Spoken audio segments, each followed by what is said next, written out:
Eater, simulan na natin ang dagukan dito sa Nyotipa. Grabe, tumas na balahibo ko. Yes, galing tayo na. Excited naman, let's read it ang mga story nyo. Over naman sa laugh. Tara na, liwan to, tandaan. Kayo gumagawa ng grace nyo, taga-record lang ako. Sana wala nang over naman sa asa. Lagot kayo kay Dean. Dagok time na. Eventually, with the care of ourselves, we dress well, we dress to impress, we'll look good to impress, and pati maghahanap ng tao na hindi natin ka-level. So if we start now, we will achieve La Nina. Over. Namojane ka talaga. Oh my God. Hi mga Eaters. Ayan, this is our... Kinikilig ako kasi nasa Nyotify na tayo via Nyotify satellite. Over naman. Mga Eaters na dapat nakikinig dito. Syempre para knows nila yung mga vocabularies and everything nice. So, yeah, tama na kayo. Oh my God, yung kilig-kilig ko. So, dahil nga marami nagre-request na mga ano naman, para ma-binge listen namin. Over naman sa bench. Kala mo naman talaga, sila na talaga yung tao sa Talibaba de. Shut up. So, ayan, eventually, with the care of ourselves, we dress well, we dress to impress. We look good. Kasi ako nga diba? Like Namojane. Wait lang, hindi ako sanay na tumingin sa camera. Why may ano? Anyway, basta at least naka-open cam ako. Over. Over naman sa open cam, Nyevi, tsaka Niji. Over. So, ayan, syempre, balikan natin. Mag-recap tayo sa mga best dagok time natin before sa una-una mga episodes natin. And now, ito talaga yung nakapanindig balahibo. Parang mapapagano ka talaga. May si balahibo ko. Intro pa lang nga. Intro pa. Mapapaganon ka. Over. Over naman sa reaction video. So, anong gagawin? Let's read it. Huwag natin patagalin pa. Magbasa na tayo. Kasi ako lang mag-isa dito sa bar. Over naman sa laugh. So, ayan. Ang kanyang titulo dito is Horror nila. Ay, hindi pala. Horror story pala. And then, ang kanyang titulo dito is Kulto ni Papa. Takot ako. Yun, category is horror. And then, this is episode 1. So, anong gagawin? Let's read it. Hindi ko alam kung paano ikikwento ng maayos, pero I will try my best. December 22, 2024, may mga religious people na pumunta sa bahay namin. Turns out na nakilala pala nila si Papa sa kalsada habang nagtitinda ng balut. Ang sarap ng balut. Queen Lingleng, over. May mga dala silang groceries and mga essentials na kailangan namin sa bahay. Natuwa kami magkakapatid that time kasi malapit na ang Pasko at wala kaming panghanda. Bago sila umalis, ay nag-iwan sila sa amin ng mga blue na candle. Scented candle daw pangtaboy ng malas at masasamang espiritu. Bilin nila na gabi-gabi daw ay buksan niyon at huwag ihipan. Kung gustong patayin, dapat daw ay kurutin ang apoy para mapatay ito. Dahil sa mabuti naman sila sa amin, ginagawa namin gabi-gabi ang bilin nila sa amin. December 25, kumakain kami ng sama-sama dahil Noche Buena nga, diba? Maayos ang lahat, not until my 5-year-old brother blew the candle. Blue? Over naman sa color. Inipan niya yung kandila. Nakita kong paano natulala si Papa sa kinaupuan niya at tumingin ng masama sa kapatid kong umihip sa kandila. Hindi siya nagsasalita pero nakatitig lang siya ng masama sa kapatid ko. Tumataas ang balahibo ko. Ito talaga pag binabasa ko ulit, nabubukot ako. Takot ako. Sana nandito sila. Labs para lutuan niya ako ng pansit canton. Over sa ads. Over naman sa ads. Okay. Namojane na naman. So, ayun na nga. Yung nakatitig si Papa dun sa kapatid kong umihip sa kandila. Hindi siya nagsasalita pero nakatitig siya ng masama sa kapatid ko. Hindi kami nakakilos noon dahil kahit saan pumunta ang kapatid ko, ay sinusundan siya ng tingin ni Papa. Natatakot na ako kaya tumawag ako sa member ng religious group at nagtanong kung anong dapat gawin namin. Ano ang dapat namin gawin? Over naman sa bakal. Inutusan niya ako na sidihang muli ang kandila at patakan sa kamay ang kapatid ko na umihip sa kandila. Awang-awa ako sa kapatid ko noon at laking gulat namin na maging okay ulit si Papa. Day passed by, unti-unting naubos ang kandila na binigay sa amin. Unti-unti ding naubos ang kuko ni Papa. Bukot! Tumataas balahibo ko ha. Over. Over naman sa end reaction. Namumula din ang mga talukap ng mata ni Papa. At ang pisngi niya ay lubog na. Kita-kita din namin yung pagbabago ng ugali ni Papa at lagi siyang nasa tabi ng lamesa kung saan nakahilera ang mga kandila. January 3, 2025, may kumatok sa bahay namin, si Pastora Jen, at may dala-dala siyang box na nakabalot na regalo. Sabi niya ay para daw yun kay Papa. Nakangiti siya sa akin at sinabi na, iabot mo yan sa masunili mong tatay ha?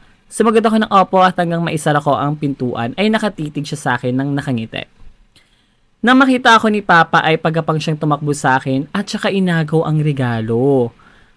Nagulat ako pagbukas niya isang lubid, niyakap pa yun ni Papa habang umiiyak.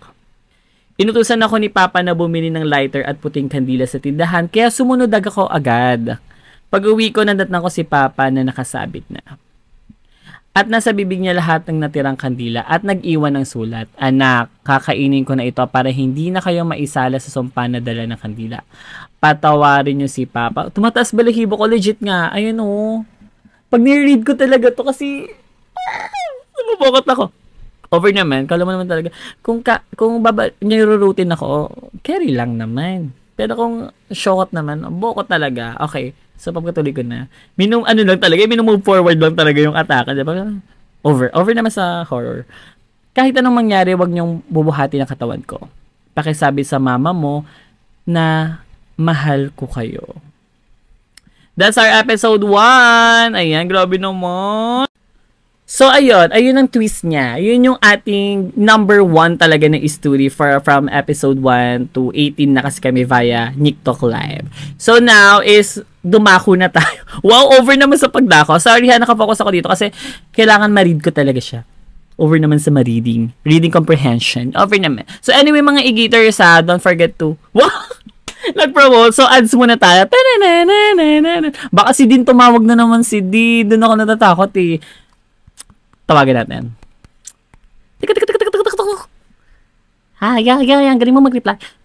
Hello, Dean. Yes, Dean, medyo patapos na po. Isang story na lang po babasahin ko. Yes naman, Dean. Over naman si Dean, no? Sige, Dean. Hindi, Dean. Sige pa. Love you.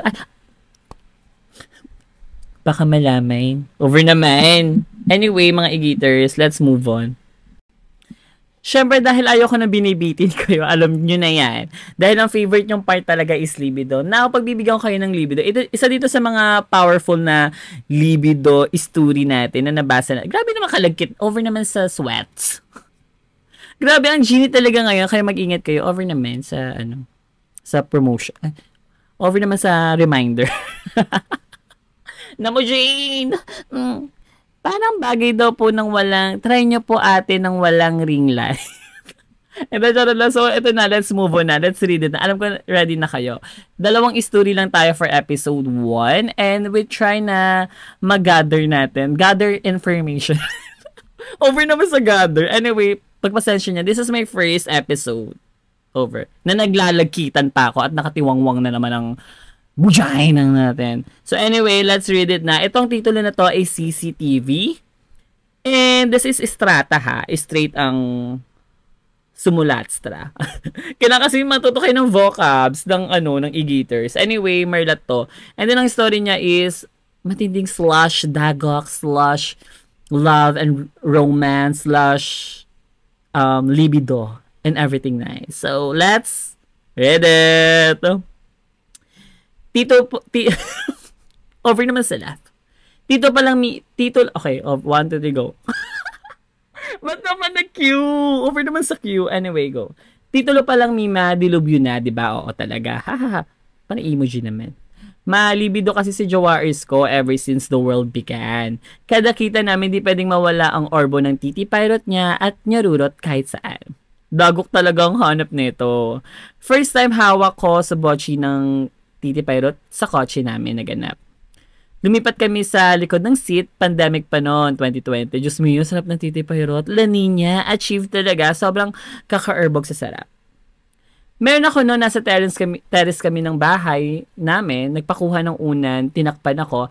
Tapos, kinalikort ng aking vagina. La Nina talaga, walang duda. Grabe libido na itong lalaking to eh. Tapos, basta walang nakatingin, ipapa-janjab at sobostra niya sa akin ang malaki niyang Titi Pirate Mima. Sa kusina habang nasa labas si Mama, nyarurot ako doon sabay jotok ng white cast sa bunganga earth. Talagang to the bato ni Darna talaga yung atake niya dito kasi mahal natin, sabi niya. Over naman sa love. Swimming sa dagat, kinalikot ako mi. Medyo mahapde dahil sa tubig alat. Pero dahil ma-erbog din tayo, carry lang, achieve naman ang La Nina. Shit, over naman. Gusto kasi natin ng adrenaline lalo sa usapang libido, di ba? Yeah, kayo mga e-gaters. Grabe, taas ng libido. Ano yung degree na naman kayo dyan? Over naman sa temperature. So, madalas noon sa sala lang. Kasi doon na kami pwedeng matulog na magkatabi para kita daw kami ng mama ko. Ending nun, mas sabik kami gawin yan. Kasi mas exciting. Over naman sa emoji sa laugh. So, tamang takip ng kumot at ginosok niya na ang titi pirate niya sa bujay. Nako. Tungtong ako sa titi pirate. Talaga sila nang gumawa mga e-gator sa laro talaga. Over naman sa playtime. Normal na sa akin yung gantong ganap namin sa sobrang libido at erbog ng jawaris ko. Active talaga kami. Anli Barurot dati. Bale, a day before to ng kasal ng kuya ni Jawawits, 2022 na sa Taytay kami. May bahay na ni-rent. Nung naghigaan na sa kama, kami sa sala lang, sofa kami natutulog. As usual, pwesto spooning para madali niyang ipasok ang Nigi Pirate niya. Wala nang orpap-orpap. Wet naman agad ang Nujay nako. Basta, andyan siya. Talagang may time breaker. Over naman sa time. Parang andun na yung parang tutulak ka niya as part. Sparkling over naman. So ito na nga, kinaumagahan, walang katapos ang libido niya. Ang aga-aga, erbog na erbog siya. Kala mo, di nakaisa nung gabi. Kala naman ng Jawaris mo. Kala ng Jawaris mo siya na talaga pigiging susunod na Derek Ramsey over. Dahil sa di carry ang breakfast in bed, inahin ako sa third floor ng bahay kung saan walang tao.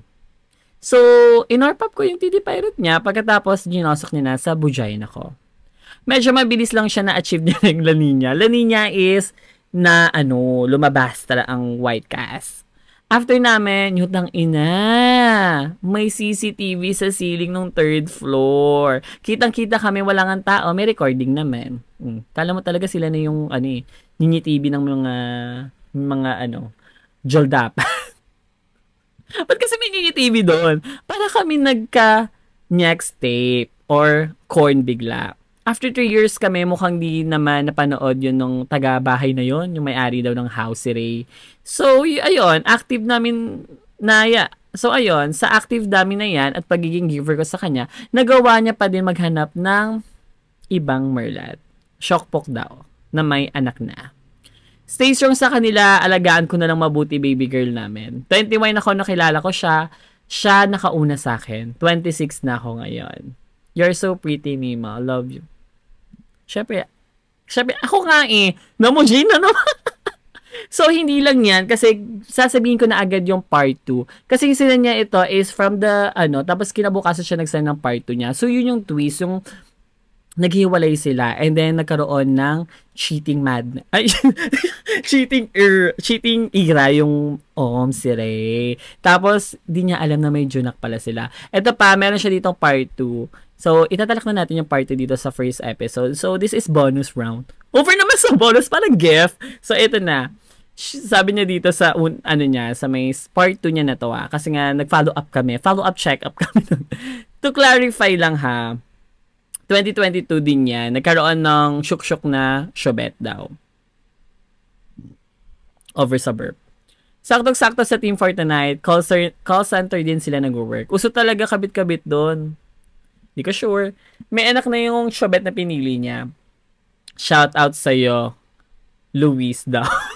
Sinabi niya dito yung name, pero syempre, hindi natin full name. Alam naman, search nyo Nung nalaman ko na ahente niya yung shobet niya, tinry ko pa din maayos kami and all. Pero walang changes talaga. Then, 2023, nag-New Year pa sila sa Zambales with tropa. Sila na yung Anli Barurot. Like, na-all na lang ako.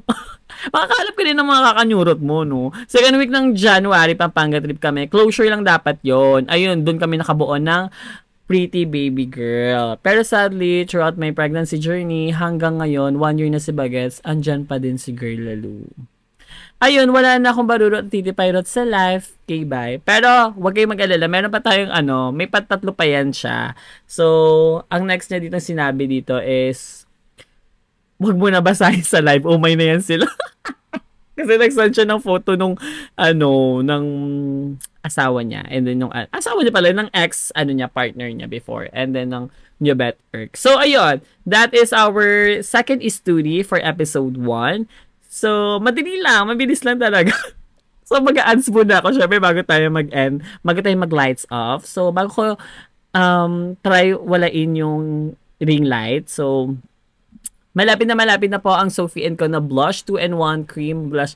Over naman sa ads! Over sa promotion! Ayun, malapit na. Go nyo na yan, ha? Mga e-gators. Bakit? Support naman to.